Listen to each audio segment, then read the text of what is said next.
इंदावन की पावन भूमि पर एक दिन घना अंधकार छा गया। बादल गरज रहे थे, यमुना का जल उफान पर था और गोकुल के लोग भयभीत थे। उसी समय बालक कृष्ण यमुना के तट पर खड़े होकर अपनी मुरली बजा रहे थे।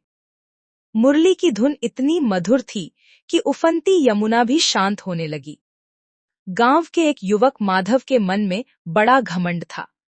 वह सोचता था, मैं सब कुछ अपने बल से करता हूं, मुझे किसी भगवान की जरूरत नहीं।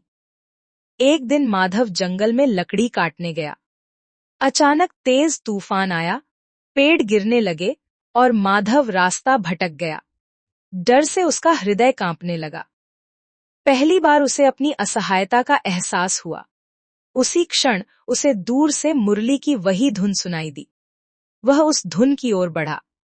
कुछ ही दूरी पर उसने देखा श्याम वर्ण का एक बालक, पीत वस्त्र धारण किए, चेहरे पर दिव्य मुस्कान, हाथों में मुरली।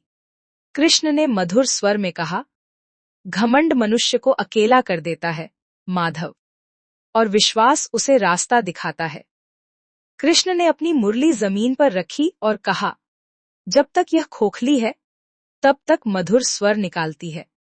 जैसे मनुष्य जब तक वह अहंकार से खाली है तब तक ईश्वर उसमें बोलते। यह सुनते ही माधव की आंखों से आंसू बहने लगे।